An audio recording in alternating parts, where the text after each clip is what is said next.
जय मिथिला। हम मुन्नी झा आइ एकटा बेटी विवाह के गीत सुनाबै छी, तऽ सुनू और नीक लागत तऽ कनि सपोर्ट जरूर करबै। हमर मुन्नी झा पेज के कनि सपोर्ट करियौ और हम मिथिला के पारंपरिक लोकगीत गाबै छियै तऽ कनि सपोर्ट जरूर करियौ। सुनू विवाह के गीत। कथी लय सजाइब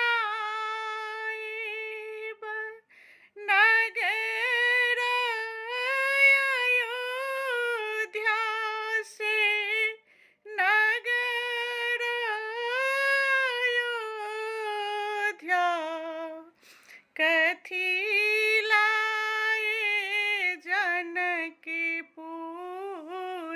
धाम, कथी लाए जनकपुर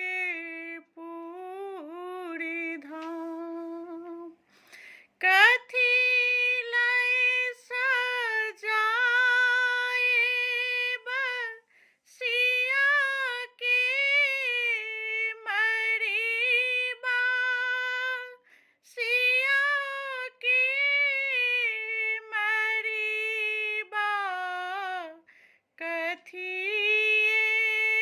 सजल बरियात, कथी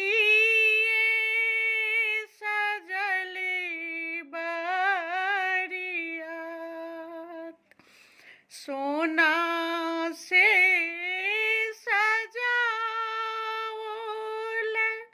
नगर अयोध्या से, नगर अयोध्या से रूपे जानकपुर धाम, रूपे जनकपुर धाम, हीरा से सजाओल सिया जी के मरीबा से, सिया जी के मरीबा हाथी सजल बरियात, हाथी सजल बरियात, गाय के गोबर लाए अंगना निपाओल, अंगना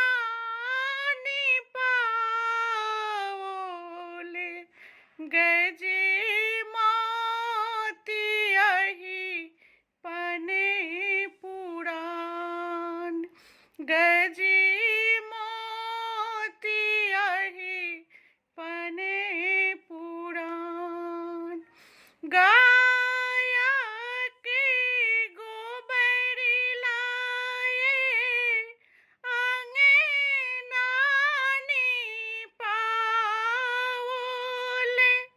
अंगना निपाओल, गजे मोतियहि पने पुराण, गजे मोतियहि पने पुराण।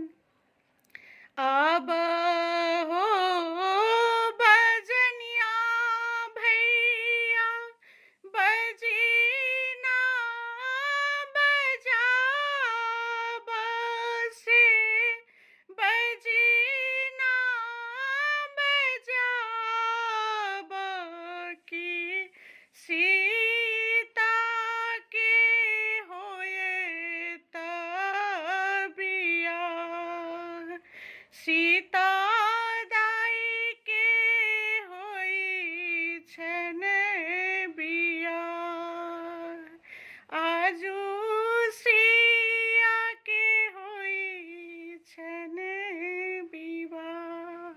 जय मिथिला।